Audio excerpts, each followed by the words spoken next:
Hey everyone, it's been a bit of a while since I did a video. I was unfortunate that I contracted COVID.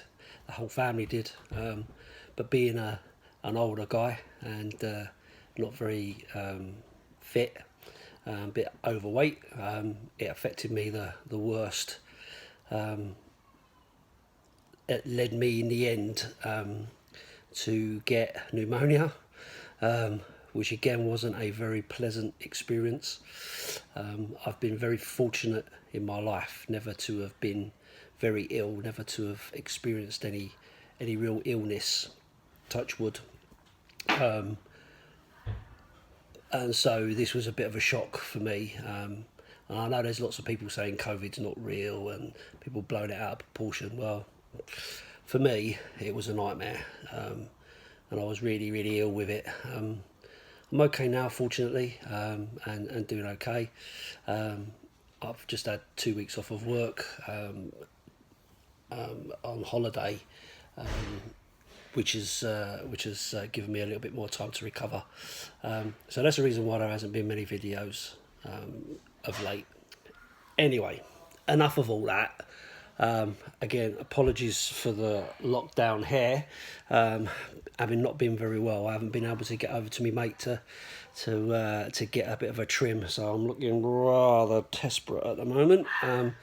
So hopefully I'll be able to get that sorted very soon, and I'm sure lots of people are going through the same scenario. But do we want to talk about football? Do we? Let's be honest, who never saw that coming yesterday? The opportunity to get ourselves into the top four presented itself after results going our way, and we're playing one of the teams right down at the bottom of the table. So it was obvious what the result was going to be. It definitely wasn't going to be a win for us because that's just not what we do. And it's kind of becoming a bit boring, really. Add to that the poor football that we're playing as well. I understand why people are getting really, really disgruntled with Mourinho and all the rest of it. I totally get it. Is top four gone? Well, it's still there to play for. So you don't know, until the last kick of the last minute of the last game is played, or until it's mathematically not possible, then you've got to say it's still on. And if anyone is likely to get you there, then Mourinho presumably is the man that's going to do it. I guess there's a couple of things. I don't think there's an awful lot to say about the match yesterday, to be honest with you. I kind of expected it to happen. And even when at 2-1 up, I just thought, the chances we had to put it to rest, we didn't take them. And then you reap what you sow, especially with a team that's battling for survival. So for them to get that goal right at the end of the game, it's just happening so many times now that I'm kind of used to it. I'm kind of numb to it all, and that's a really sad thing to say. But it is, and I guess a lot of it is because expectations have been lifted so high through the Pochettino times that we kind of, we believe that we have the right to beat all these teams and we should be doing this and we should be doing that. It just don't happen, and every team is going to put in a performance from time to time, and every team's going to get there. Be honest, who expected West Brom to beat Chelsea? Nobody. Nobody expected that to happen. And so, these results go this way.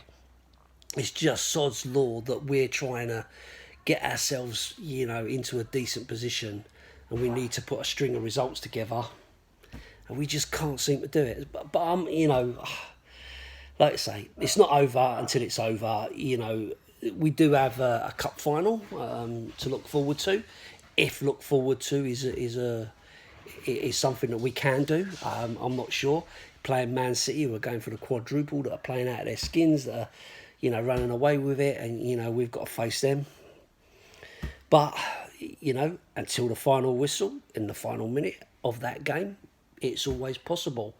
So, you know, you've got to keep the faith. Ultimately, you're going to support your team regardless because it's in your blood. You know, once you've picked your team, you've picked your team. I've said it before. So that's it. But a couple of things that have come up over the last sort of 24 hours or so. Number one is the disgraceful racist abuse that Davison Sanchez is getting. Absolutely 100% condemn the people that are doing that. I think you're absolute scum.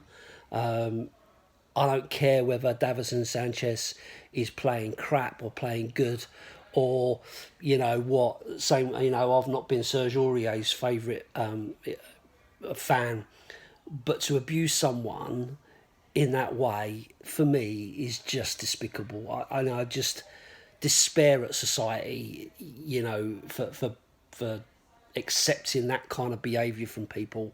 You know, I hope they find you.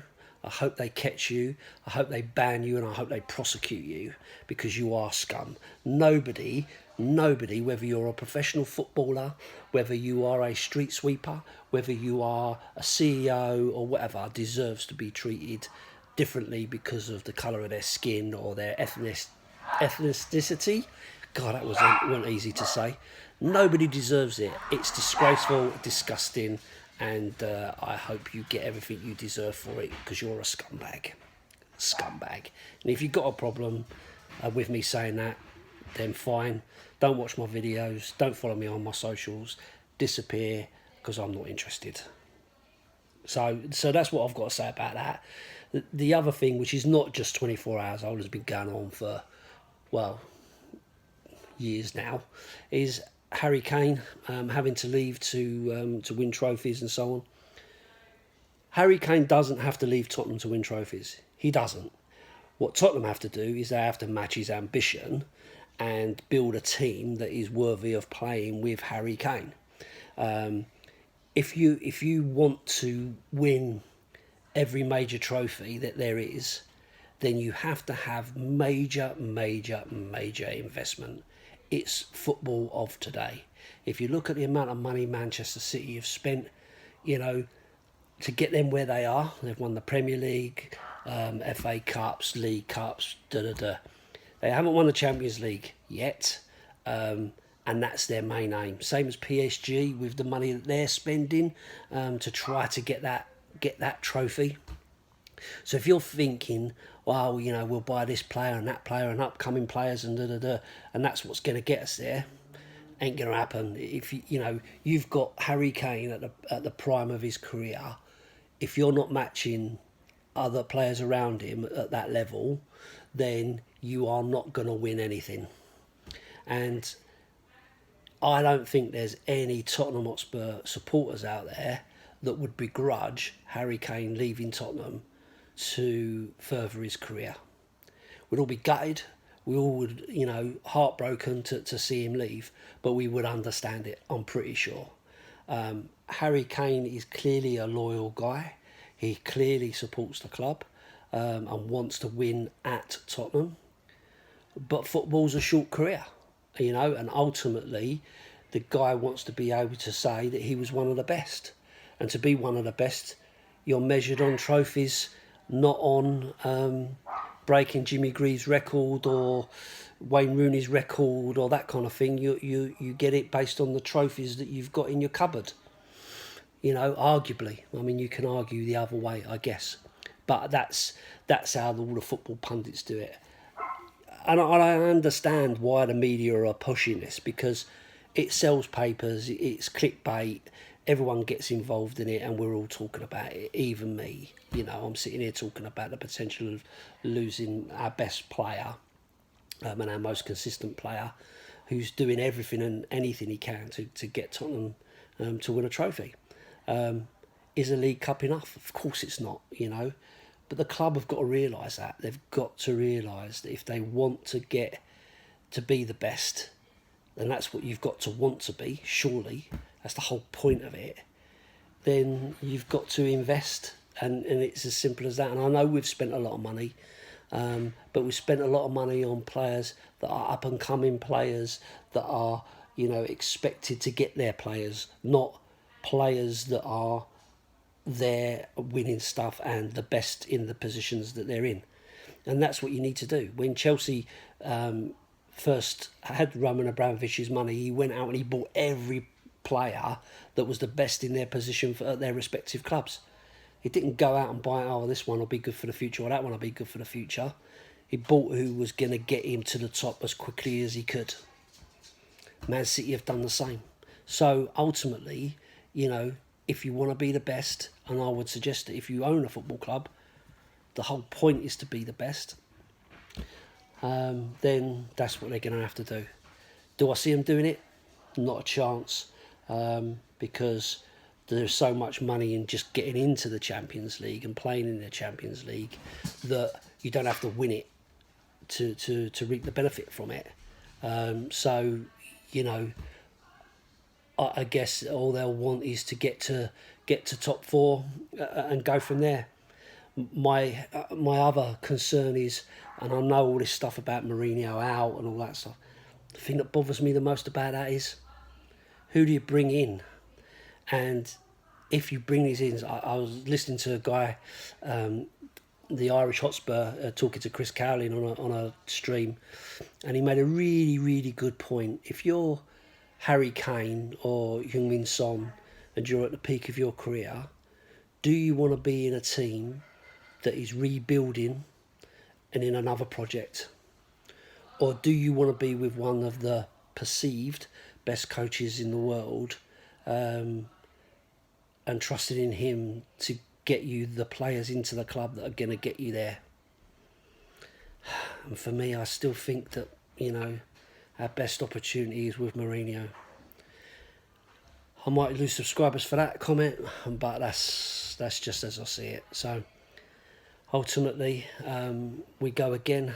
We go on to the next game, see what happens from there. We keep supporting, we keep hoping, we keep the faith. Up the Spurs.